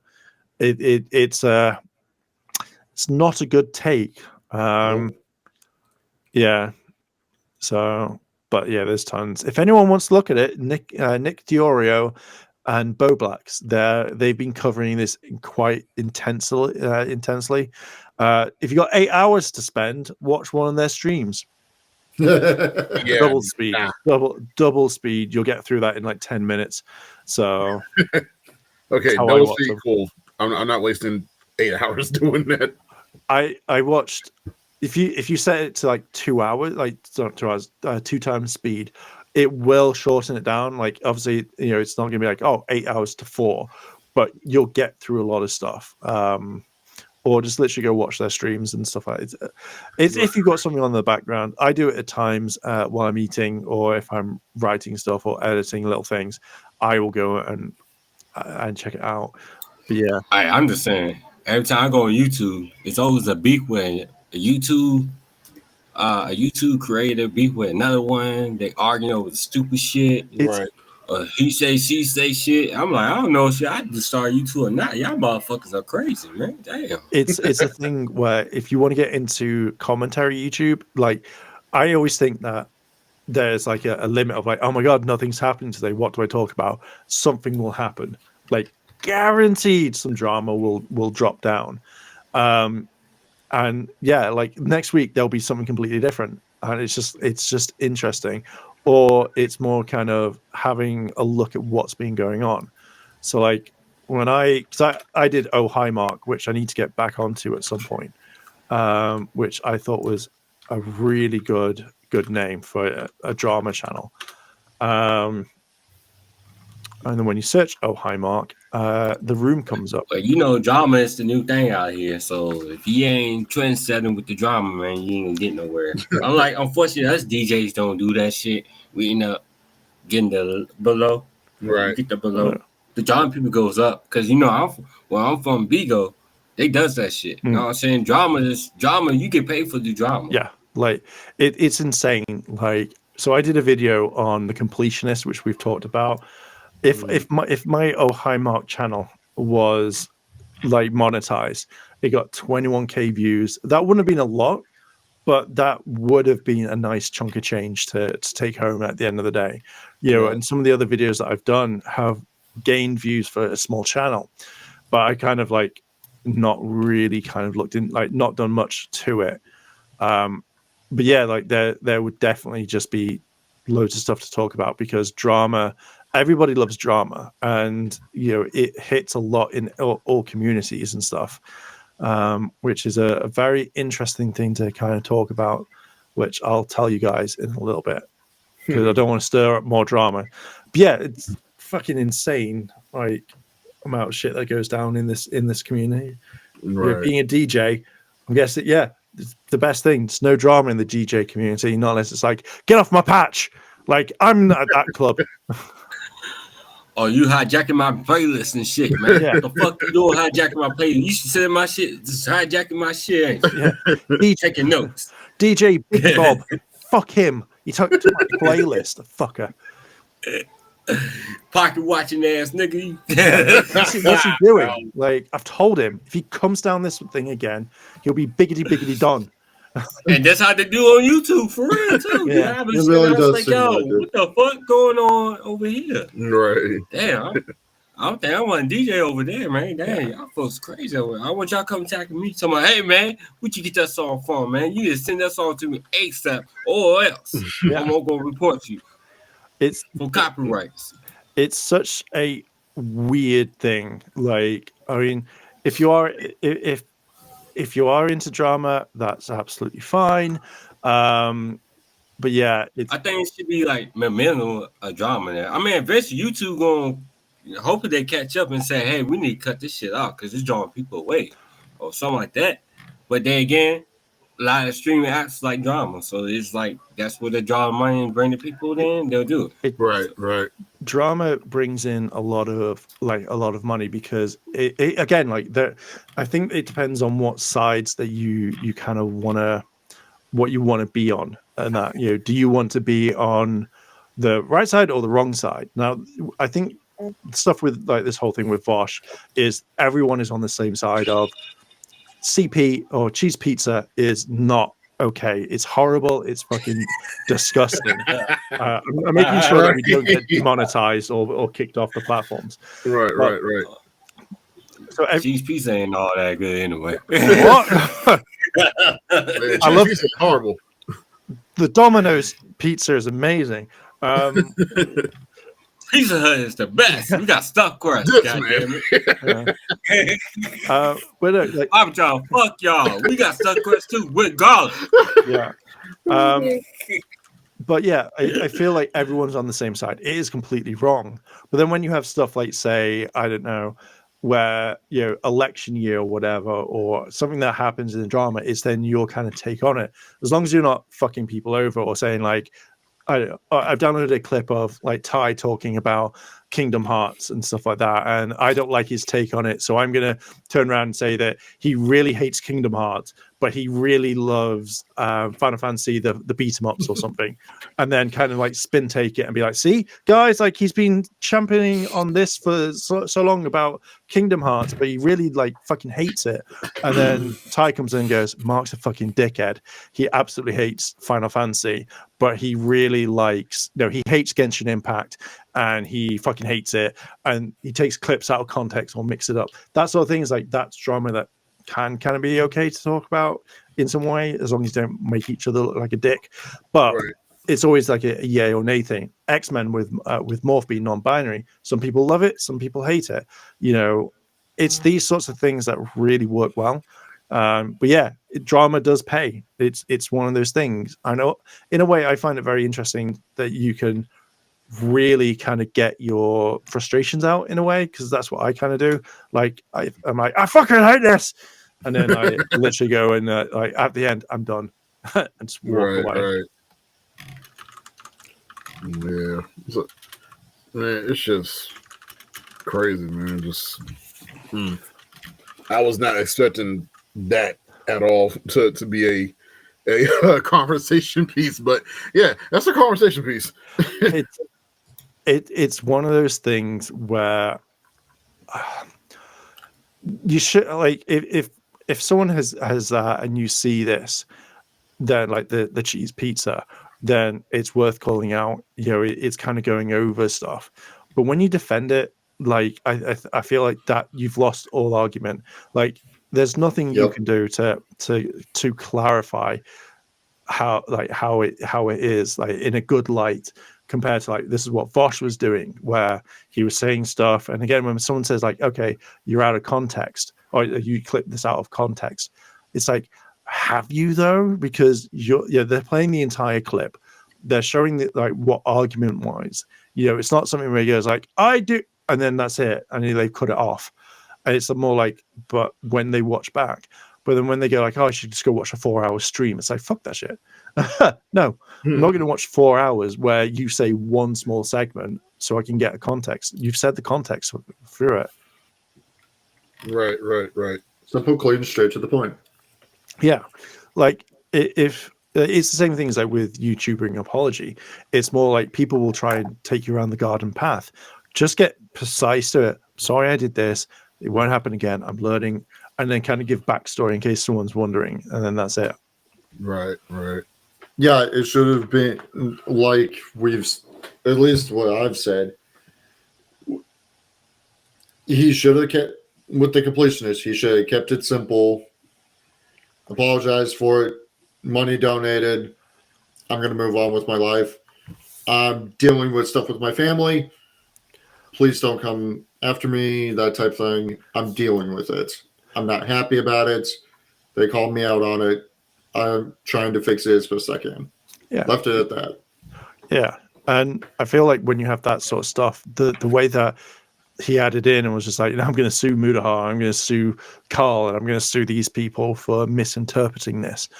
To me, it's more they had the evidence of the call. Like they could easily turn around and say, that he couldn't get out of it. Like they know that they have the recording, so there's nothing that you can say to kind of get around with it. So for that to happen there, it wasn't right. He should have just owned up to it and gone, yeah. But then he continued on lying and then lied more. And I'm like, holy goddamn, how far can this go? Yeah, it should have stopped at a couple and left. But with some of these YouTubers, they just got to go off. Tipster is one of them. Yeah, like one thing that made me laugh was when he turned around ages ago, I think like last year or whatever, and he was like, "I'm done with the commentary community. I'm not gonna do this. I'm not gonna insert myself into drama." And then all of a sudden, places him in certain drama. It's like if if Ty was arguing with someone about Kingdom Hearts, I wouldn't then insert myself into that Kingdom Hearts drama, and then be like, guys, like it's all about me. Like, I didn't want to speak about it, but it's happened, and now they're coming after me. Like Kingdom Hearts 2 is the best one in the franchise, and I think the third one should have come out rather than all the others being made. I still believe that, actually. I still think that if you should have just focused on 3 rather than bring out like Birth by Sleep and shit ones that just added more on. Like, why? Kingdom Hearts was good. Bring in the third one. Anyway, that's another round for another day. But it's that sort of thing. You don't insert yourself into drama. But everything now, all the commentary community is talking about Tipster, about Keffels. And if it just feels like going like, me? I didn't mean about me. Leave me alone. And it's like, what the fuck? Oh God. Yeah. It's such a whole ball ache of the story. Right. But it'll be over next week. Everyone will have forgotten about it, and then the next drama kicks in about High and Kingdom Hearts. right. But I don't. And I love Bombshell. Yeah. Right. Did we cover the last topic yet, or did we not go over that? I think that was the last topic. Ty was like, I want to hear the drama on Tipster and Vosh. Ty's like, I want the tea. Yeah. Right. I need the tea real quick. And I probably explained it really badly. Oh, wait. Pokemon. No, I think you explained it pretty clear to the point. Oh, wait, Pokemon. We didn't cover Pokemon. Yes, let's make that the end topic. Like, right. So, within the past couple of days on my feed, I don't know about the rest of y'all. Well, on my feed, the past couple of days, rumors of new Pokemon games have been surfacing the internet, and it is causing a bit of a buzz within the Poke community because I'm just going to say this is in a response to how good Power World is doing. Pokemon is trying to make a comeback with these new possible Pokemon games coming out potentially. And one of them, which has piqued my interest, is pretty much a dual remake of the Unova and Johto games combined into one, which is called Pokemon Black Gold and White Silver, which has sparked my interest because apparently that game is supposed to be a cross between, like I said, Pokemon Black and Pokemon Silver and Gold and everything else. So the setting for that, which I have to read more on it, is going to be I'm assuming the main setting is going to be in the Johto region, and you'll probably be able to travel from Johto to Unova due to Celebi's interference with time travel, apparently. So somehow Celebi is involved in this and is able to time travel back and forth between the Johto era and the Unova era. And from what I have read, supposedly something goes wrong and the two timelines get merged or mixed together, and you have a whole new fusion of Pokemon that have not been seen. From what the box cover showed and what from the artist imagery show, I forget the main artist of Pokemon, but from what he showed pretty much a fusion of Lugia and Reshiram of Ho-Oh and Reshiram and Lugia and Zekrom, and they actually look pretty good for legendary Pokemon that are fused together. So from what I was reading, it's all fan-made concept. Okay. But not official leaks. Okay. Is it a decent concept? Yes, it is. We did get back in Black and White 2, we had the DNA transfer item. Right. Which fused Zekrom with either dragon, and that could be a thing. But yeah, so far it's literally all fan made at the moment. Well, if it's fan made, then that is a really good fan made game or leak, because I'm not gonna lie, that had me really, really interested in Pokemon again for the first time in 10 years. I was actually interested in possibly trying to pick a Pokemon again because of that. Which, like we said with X-Men and all that, sometimes the fans are the better source. Right. Do you so obviously now because I have no idea what it is that is now fake. I know it's Pokemon. Do you find it irritating that Nintendo or Game Freak and stuff like that don't actually kind of listen? Because if you got hyped because of that particular product that was fan made, do you kind of want, oh man, I really want Nintendo to pull their fingers out and actually do it? Or are you like, okay, well, I'm fine with whatever next Pokemon game is coming out? Now I would want to see more fan-made content be put into an actual Pokemon game versus versus the BS stuff Nintendo has done with Pokemon. So yeah, I would want to see more fan stuff versus actual Nintendo stuff. Yeah, I would probably agree, because I've seen a few things on what Nuzlocke and stuff like that, and other projects that pop up and stuff that I see sometimes people pass about. Right. The fact is that I've never really been that excited for a Pokemon game for a very long time, because in my mind it's as soon as you finish the game, you train, you catch all your Pokemon, then you go to the trainers, and all that, say the gym leaders, and then you beat the Elite Four. There's nothing left for that game. Where I know they've implemented stuff like, oh, you can go beauty contests, or you can do this instead. I feel like the main game is done. If there was a fan-made one of going okay, you start in Pallet Town, then you go to Johto, Kanto. No, you're already in Kanto, sorry. But you go to Kanto, all the... and a Pokemon world game. Yeah. Right. So like that's what we've been wanting for years, and I've been saying it for years. Yeah. But they don't want to take that step. And I said this I think I said it last week about Power World. If Nintendo just would have done this, I don't think Power World would have been that big as it was, because Game Freak went, okay, we've listened to the fans. Look, we now have Pokemon Open World Survival.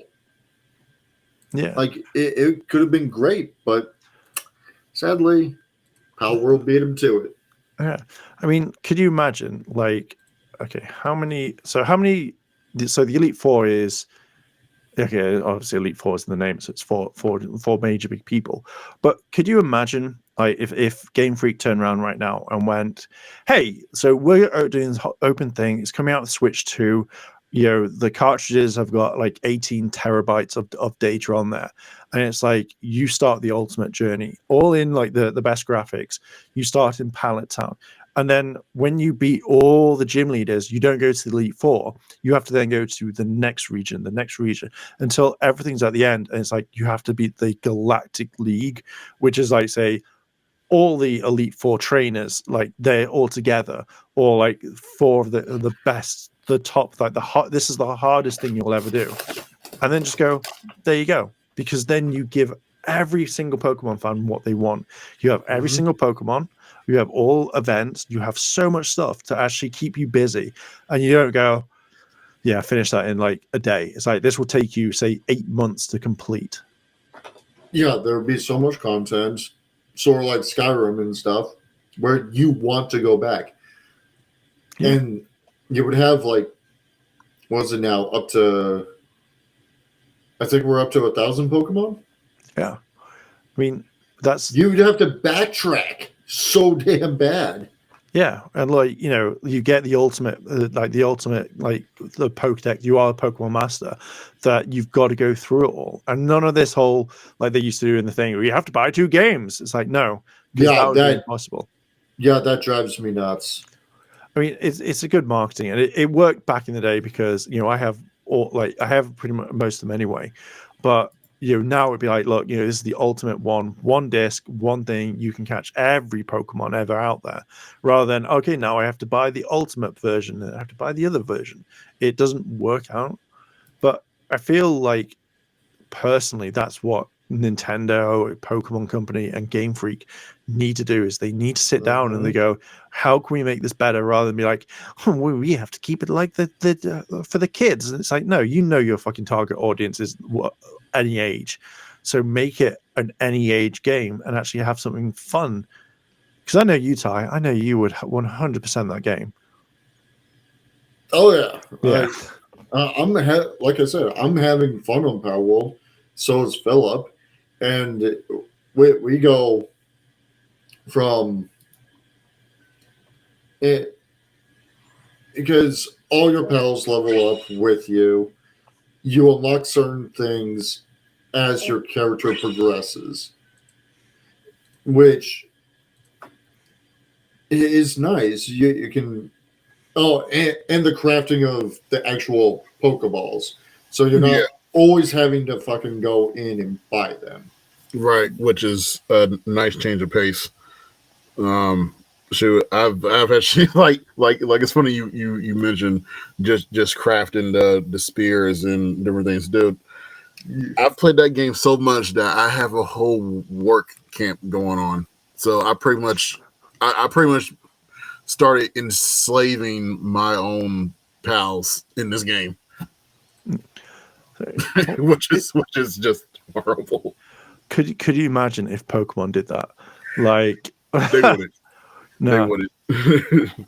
But I think like, but if you take that sort of element and do something different, like, okay, so you're not enslaving your Pokemon, but you know, you send out them to do tasks, which is basically very similar to what you got. Like, I think all these sorts of things, they work perfectly when it comes to making a game that everybody wants. Everybody's been talking about this. And I don't know what the fuck Game Freak are doing. Like, why aren't you implementing this into your games? Like, it's the most easiest thing. You're getting free feedback all the time. How could I really wish this has happened? Take notes. There we go. Got it. Simple. And when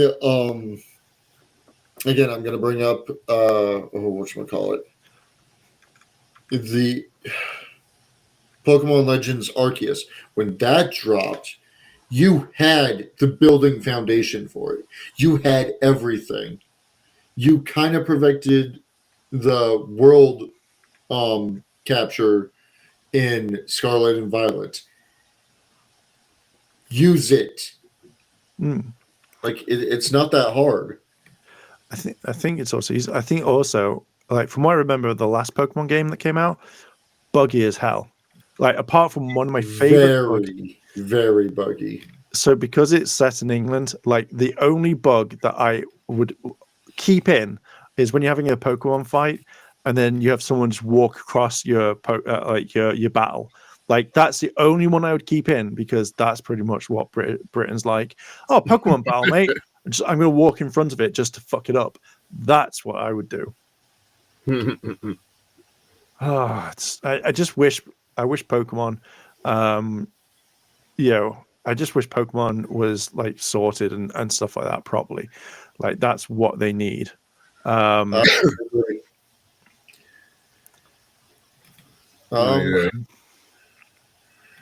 Just it really all depends on what Pokemon decides to do.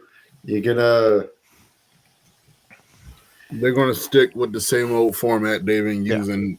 Like they already changed it up to the point where they changed up the way Pokemon plays enough to where it appeals to a newer audience. But the older fans that they had at first are like, nah, dude, like, this is not what Pokemon is. Pokemon is supposed to be buggy. It's not supposed to be broken. It's not supposed to be all glitched out and everything. Like, not. Y'all had 10 years to get it right, and you keep fucking it up.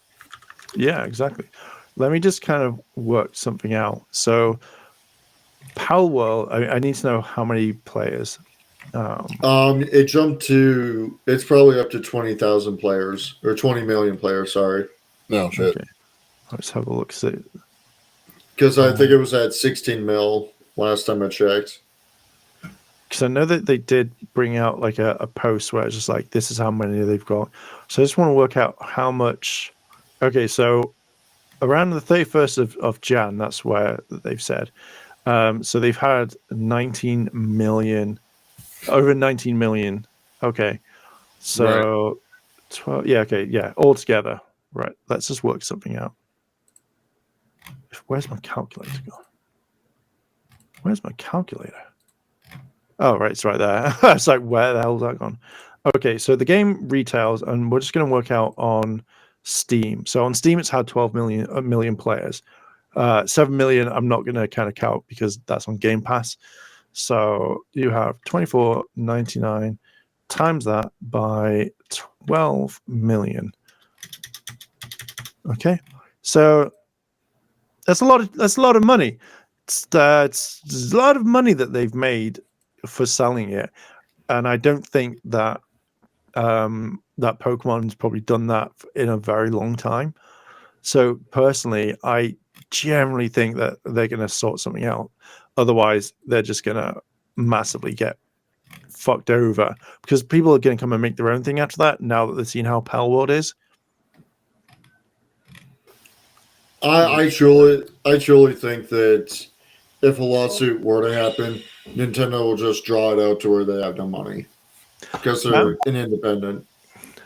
I see. The fact is, even with a lawsuit, that it's not really infringing on stuff that I've seen anyway, because you can't turn around and say, well, we're the only company that's trapped monsters in balls and stuff like that.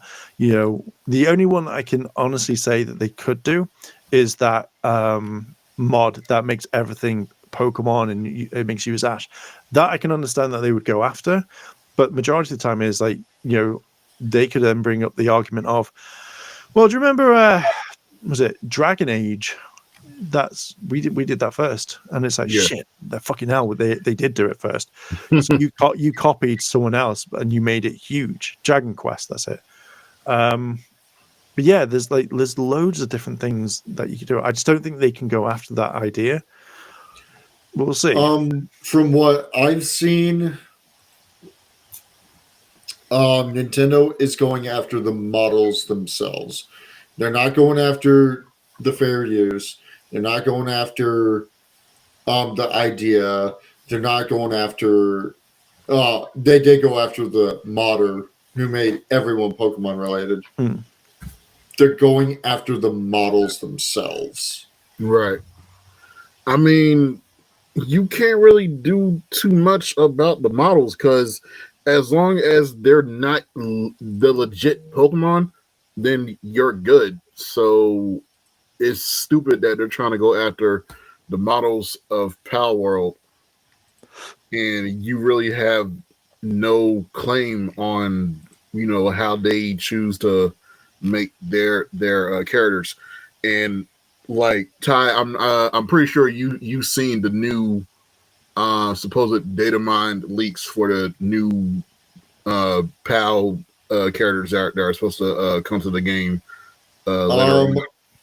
Not fully, but I have a friend who's highly into it and have been going crazy over it. Right.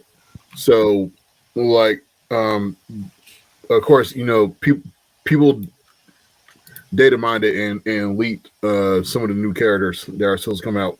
The one character that has been hitting a lot of nerves with some people is their supposed new dark type PAL character, which looks a lot like Mewtwo Y, Mega Mewtwo Y. And a lot of people are comparing this PAL to pretty much Mewtwo, and I can literally see the similarities where they got that from. But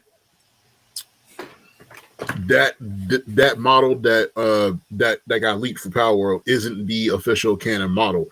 That's just a concept. Yeah, that's just a concept model of the character. So the fact that Nintendo wants to go after a character that's not even officially released yet, or would be officially a release yet, is stupid because that's not the legit character. It's just it's just based off of what you already have. I'm pretty sure they're going to change that character up completely to where it's not even the same thing anymore. I mean, I think that's possibly what they're going to do, and even kind of looking at it, yeah, I can see similarities around it, but yeah, they have changed it enough to make it like their own unique thing. But then now that if they do get holy shit, Nintendo's on my ass, it's going to be okay. So we're going to change this. We're going to make it look different. We'll change it again because it's not being released. It can be let's actually do what you say, like go through and change the model.